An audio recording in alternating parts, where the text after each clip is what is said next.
Hello everyone, I hope you're all doing well and welcome to another Test of Honor video. So today I'm going to be looking at this box set, which is the Unlikely Allies box that Graham from Grayfinale Games kindly sent for me to paint up and review, along with the one that I did previously, which you can find the link for down below. And I've really been looking forward to having a look at these. Now, as you can see here, these are the Unlikely Allies. It comes with 8 metal miniatures, and the blurb on the back of this one reads, "An isolated tea house is under attack. The hostess and her clients band together in its defense.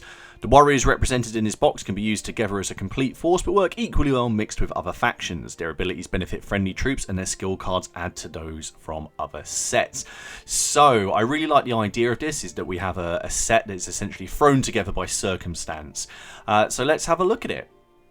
The box comes in the normal insert that you can get with the Grayfinale Games boxes, and as you can see, all of the miniatures in here are infantry, so no mounted.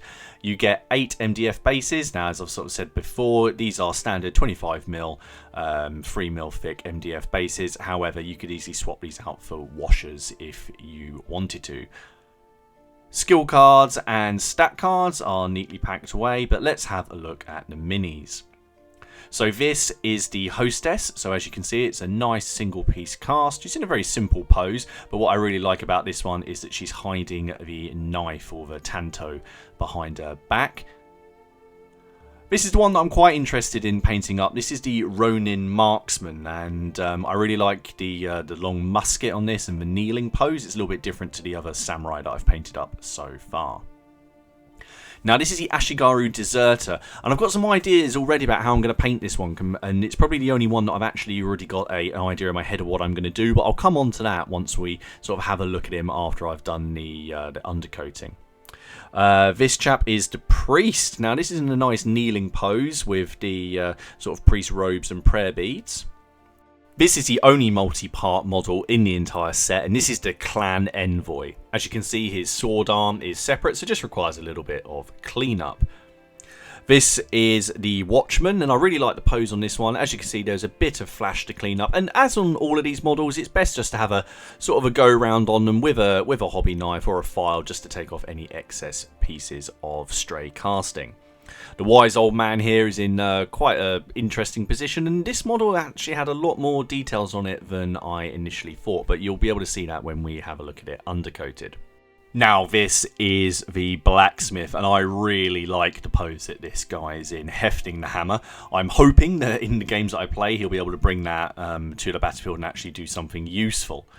So let's have a quick look at the cards, and we can have a look and just see essentially how the warband is going to work. So as you can see, you have a mix of stat cards and skill cards as normal, and as with other Test of Honor sets, you have a whole range of stat cards, so you can feel people like the hostess here either as her character or as a sort of more minor version.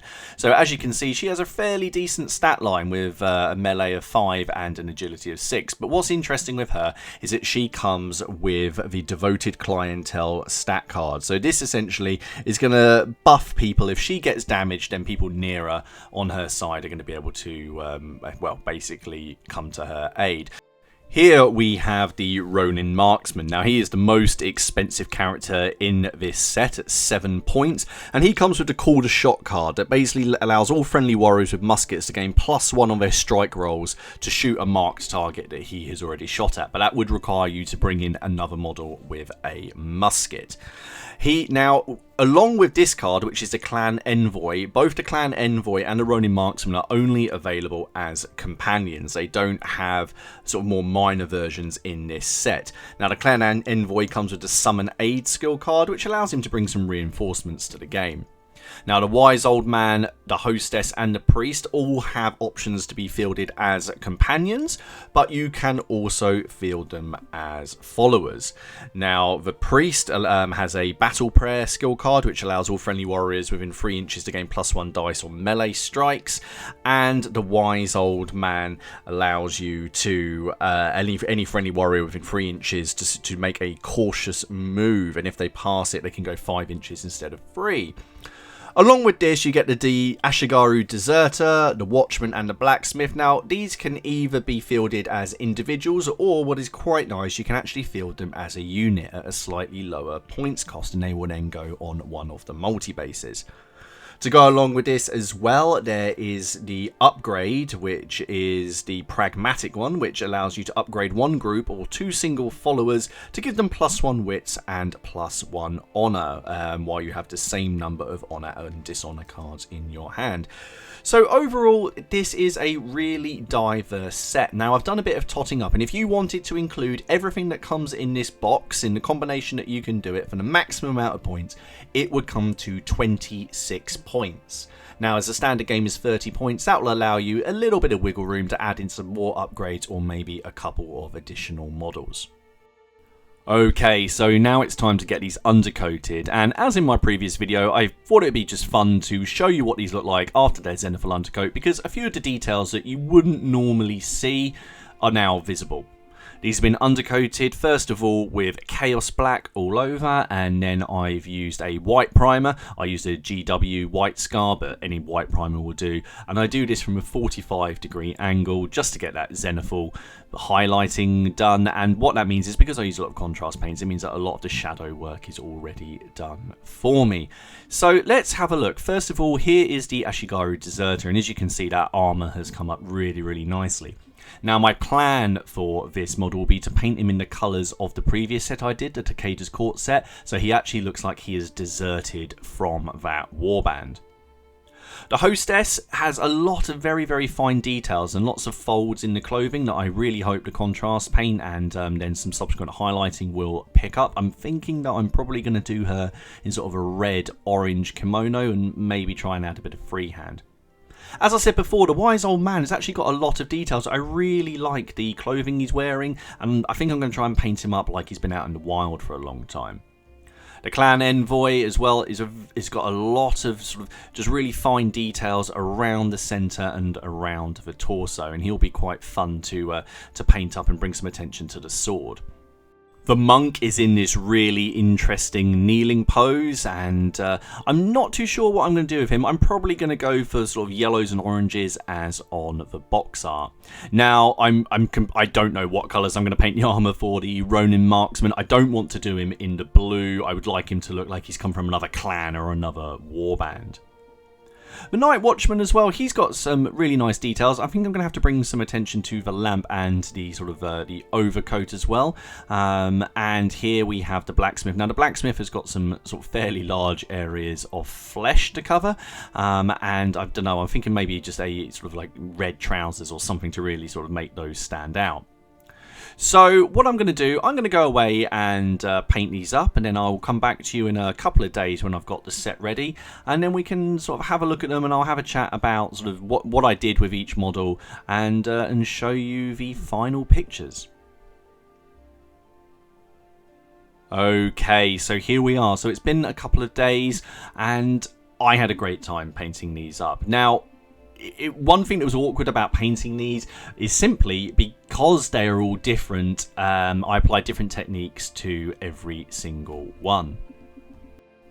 Essentially, you can't really production line these, so I picked them out 2 at a time and just sat back and just tried to have some fun with it, and I'm really, really pleased with how they've come out. As you can see, I've kept to the snow basing, which is going to be the theme for my Test of Honor models and games going forward, and I just find that it's a really nice way of basing that really helps sort of bring out the colours and contrast of the models that you've been painting. So here is the clan envoy, and I basically wanted to do him in some colours that were unlike the clan that I'd already painted. So I just went for sort of a light brown and white garments, and then just gave him the red sash, which hopefully I will be able to use on some future models. The sword was done with Space Wolves grey and then sort of edge highlighted with aluminium. The blacksmith, as I said, I decided to go with sort of a red waistcoat and then just really sort of just play around with the flesh colours a little bit. So I've just tried to add some additional shading on this model simply because he had sort of larger flesh areas. Now the monk, as I said, I just kept this this yellow and orange. Now the orange is from the Army Painter Speed Paints range. I did have a slight reactivation issue because I think I got this just after it came out, but I just went over it again with some GW paints and everything sealed fine. Now the Night Watchman I envisaged as more of a civilian, so I didn't again want him to have any colours similar to the clan colours that I'd already done, so I figured just a simple green tunic and a sort of leather jacket would look cool.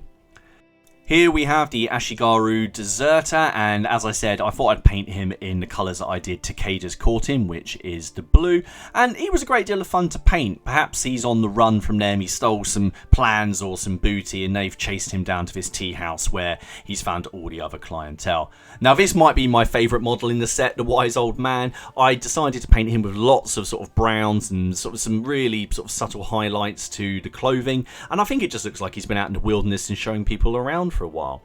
I decided to go with black armour for the Ronin Marksman, just highlighted with sort of deep blues and sort of slight reds, and I haven't done any other models like him in these colours, so he should stand out quite well on the battlefield. Now the hostess was a lot of fun to paint, and as you can see I attempted to do some freehand on the fan and at the bottom of the kimono.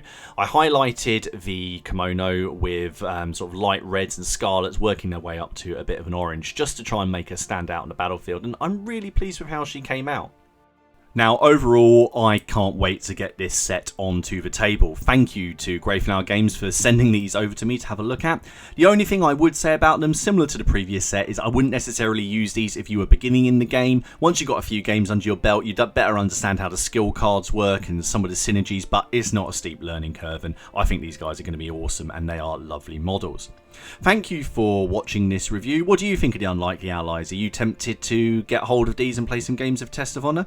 There will be some battle reports coming up on the channel, and I think it will be these guys that get the first outing.